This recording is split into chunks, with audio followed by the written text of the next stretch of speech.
We got some pesto. Yeah, we got some pesto. Yeah.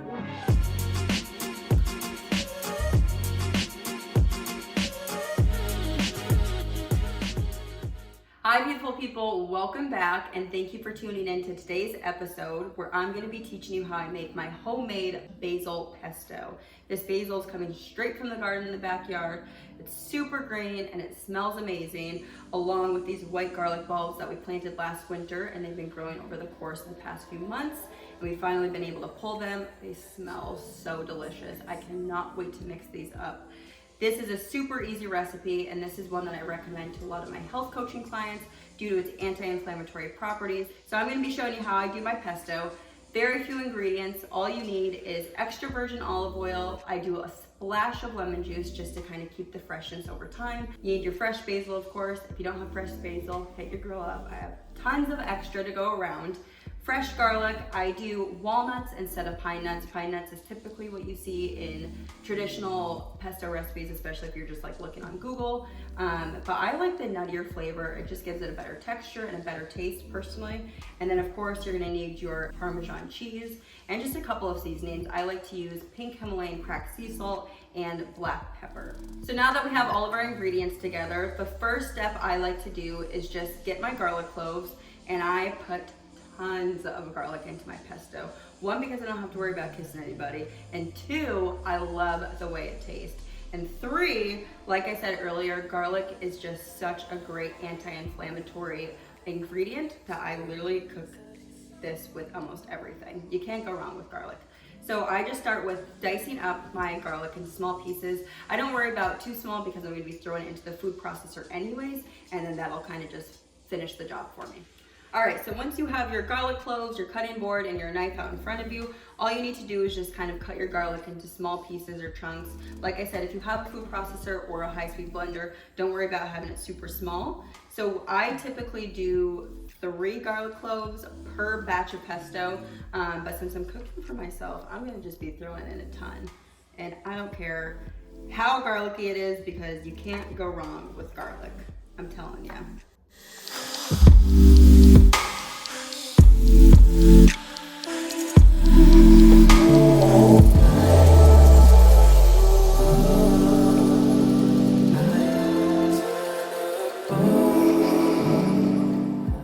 So once you have your garlic diced up or cut up to the sizes that you would like, all you're gonna do is grab your food processor, and I'm just gonna pop these pieces right into the food processor, and these are gonna kind of be the base of the pesto.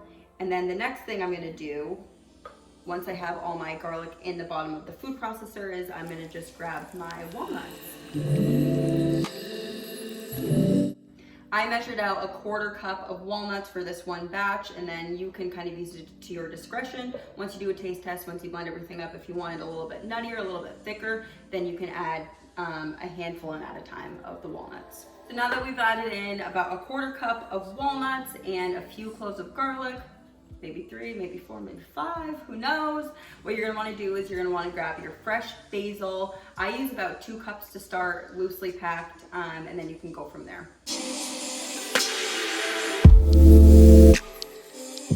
So this is what my food processor looks like so far.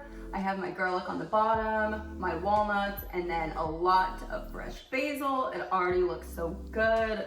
I cannot wait to eat this. Yum. So after you've added in your basil, I'm gonna measure out about a 1/4 cup of olive oil. Again, I use extra virgin olive oil. You can use any type of brand that you want, but just make sure it's extra virgin-y. We love the extra virgin. And again, a 1/4 cup to start. And you guys, you can use it to your discretion if you wanna use a little bit more, a little less. If you like it a little looser and a little richer, definitely use more olive oil. But this is kind of high fat content. It's very good, healthy fat, but just be careful of that. Might help if I open the lid. Trying to pour and this thing's not even open.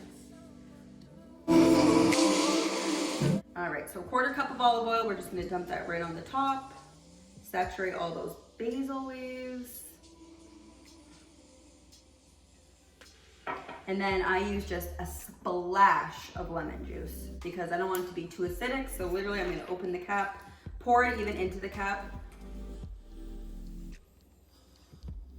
and then just dump that right in. So now that we have our olive oil added in and our lemon juice, what we have left is just our Parmesan cheese and our spices. So we're gonna put pink Himalayan sea salt, and we're gonna do some black pepper as well. So once you get your measuring cups, you're gonna wanna start with about a half a cup of Parmesan cheese. Just wanna grab your cheese, measure it out, and then once you get to mixing everything together and you do taste tests, you can kind of decide if you wanna put a little bit more cheese in. I think a little bit of this goes a long way. You don't want the cheese to overpower the recipe either, because you really want to be tasting that fresh basil and that homegrown garlic. Those really are the stars of the recipe, in my opinion.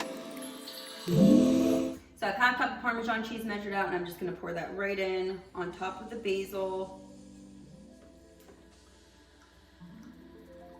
And then the last two things that we're gonna add in are our 1 tablespoon of pink Himalayan sea salt and half of a teaspoon of black pepper.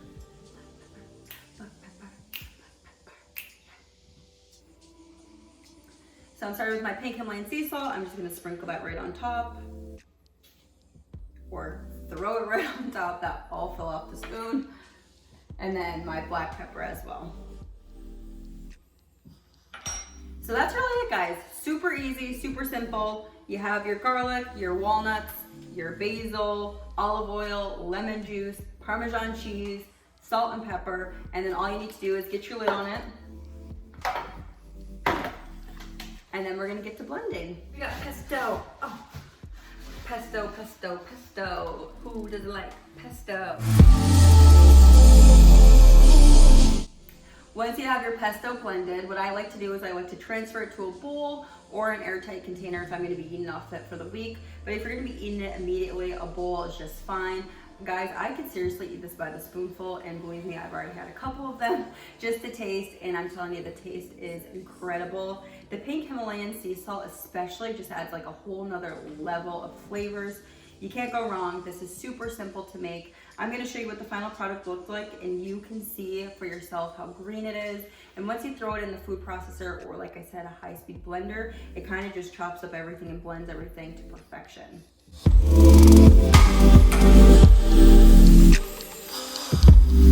So you can see for yourself how green it is, that fresh basil really coming through.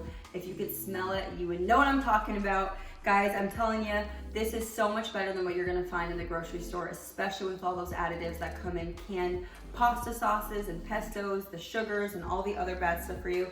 If you have access to a garden or know of someone that you can get fresh produce from, definitely ask them. Feel free to hit me up. I have so much basil to go around, I don't even know what to do with it.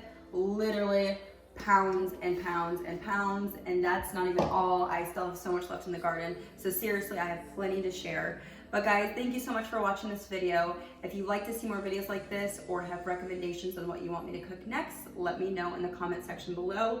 If you tried this recipe, let me know how it turned out, and subscribe to my channel to stay notified for when I post more videos like this one. Share with all of your friends. Maybe don't share your pesto, because I know I'm not sharing with nobody. But until next time, guys, I love you and thank you for watching.